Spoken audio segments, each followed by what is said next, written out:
Hello everyone, welcome back to my channel.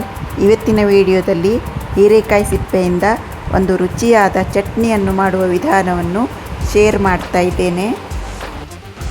Chutney ಮಾಡಲು ನಾನಿಲ್ಲಿ ಒಂದು ಹೀರೆಕಾಯಿಯನ್ನು ತೆಗೆದುಕೊಂಡಿದ್ದೇನೆ.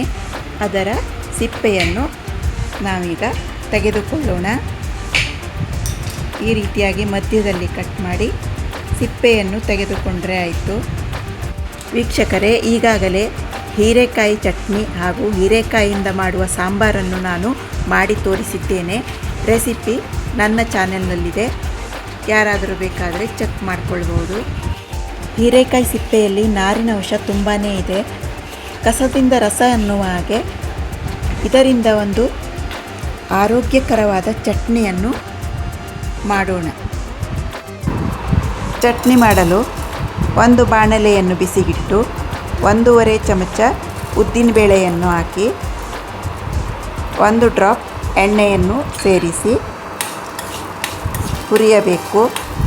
ಸ್ವಲ್ಪ ಹುರಿತಿದ್ದ ಹಾಗೆ 5 ರಿಂದ 6 ಬ್ಯಾಡಗಿ ಮೆಣಸನ್ನು ಹಾಕಿ ಹುರಿದು ಇದಕ್ಕೆ ಸ್ವಲ್ಪ ಕರಿಬೇವಿನ ಎಲೆಗಳನ್ನು ಹಾಕಿ ಮತ್ತೊಮ್ಮೆ ಹುರಿಯಬೇಕು. ಈಗ ಇದಕ್ಕೆ ಸಣ್ಣ ಇಂಗಿನ ಚೂರನ್ನು ಕೂಡ ಸೇರಿಸಬೇಕು. ಈಗ ಹುರಿದಾಗಿದೆ, ಇದನ್ನೊಂದು ತಟ್ಟೆಯಲ್ಲಿ ತೆಗೆದಿಟ್ಟುಕೊಳ್ಳುವ. ಹೀರೆಕಾಯಿ ಸಿಪ್ಪೆಯನ್ನು ಬಿಸಾಡುವವರೇ ಹೆಚ್ಚು. ಕಸದಿಂದ ರಸ ಎನ್ನುವ ಹಾಗೆ ಈ ಚಟ್ನಿಯನ್ನು ಒಮ್ಮೆ ಈ ವಿಧಾನದಲ್ಲಿ ಮಾಡಿ ನೋಡಿ, ಮತ್ತೆ ಮತ್ತೆ ಮಾಡುವುದಂತೂ ಗ್ಯಾರಂಟಿ. ಇಲ್ಲಿ ನಾನು ಹೀರೆಕಾಯಿ ಸಿಪ್ಪೆಯನ್ನು ಒಂದು ಬಾಣಲೆಗೆ ಸೇರಿಸಿ ಅದಕ್ಕೆ ಬೇಯಲು ಬೇಕಾದಷ್ಟು ನೀರನ್ನು ಹಾಕಿ ಬೇಯಿಸಿಕೊಳ್ತಾ ಇದ್ದೇನೆ. ಹೀರೆಕಾಯಿ ಸಿಪ್ಪೆ ಮೆತ್ತಗಾಗುವವರೆಗೂ ಮುಚ್ಚಿ ಬೇಯಿಸಬೇಕು. ಈಗ ನೋಡಿ, ಹೀರೆಕಾಯಿ ಸಿಪ್ಪೆ ಅರ್ಧ ಬೆಂದಿದೆ, ಇನ್ನೂ ಬೇಯಬೇಕಾಗಿರೋದು. ಈ ಹಂತದಲ್ಲಿ ಇದಕ್ಕೆ ರುಚಿಗೆ ತಕ್ಕಷ್ಟು ಉಪ್ಪನ್ನು ಹಾಕಿ ಮತ್ತೊಮ್ಮೆ ಮುಚ್ಚಿ ಬೇಯಿಸಬೇಕು. ಈಗ ಮುಚ್ಚಳ ತೆಗೆದು ನೋಡುವ.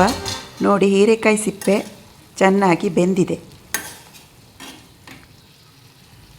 ಗ್ಯಾಸ್ ಆಫ್ ಮಾಡಿ ತಣ್ಣಗಾಗಲು ಬಿಡಬೇಕು. ಈಗ ಬೇಯಿಸಿದ ಹೀರೆಕಾಯಿ ಸಿಪ್ಪೆ ತಣ್ಣಗಾಗಿದೆ. ಈಗ ಮಿಕ್ಸಿ ಜಾರಿಗೆ ಅರ್ಧ ಕಪ್ ತೆಂಗಿನ ತುರಿ, ಹುರಿದ ಸಾಮಗ್ರಿ ಹಾಕಿ ಒಮ್ಮೆ ತರಿತರಿಯಾಗಿ ರುಬ್ಬಿಕೊಂಡು ಬರಬೇಕು. ರುಬ್ಬುವಾಗ ಸ್ವಲ್ಪ ಉಪ್ಪನ್ನು ಹಾಕಬೇಕು. ಮೊದಲು ಉಪ್ಪನ್ನು ಹಾಕಿದ್ದೇವೆ, ನೋಡಿಕೊಂಡು ಸೇರಿಸಬೇಕು. ಈಗ ತರಿತರಿಯಾಗಿ ರುಬ್ಬಿದ್ದಾಗಿದೆ. ಈಗ ಬೇಯಿಸಿದ ಹೀರೆಕಾಯಿ ಸಿಪ್ಪೆಯನ್ನು ಹಾಕಿ ಮತ್ತೊಂದು ಸುತ್ತು ರುಬ್ಬಿಕೊಂಡು ಬಂದರೆ ಹೀರೆಕಾಯಿ ಸಿಪ್ಪೆ ಚಟ್ನಿ ರೆಡಿಯಾಗುತ್ತದೆ. ಹೀರೆಕಾಯಿ ಸಿಪ್ಪೆ ಆರೋಗ್ಯಕ್ಕೆ ತುಂಬಾ ಒಳ್ಳೆಯದು. ಇದರಲ್ಲಿ ಹೇರಳವಾಗಿ ನಾರಿನ ಅಂಶ ಇರುತ್ತದೆ.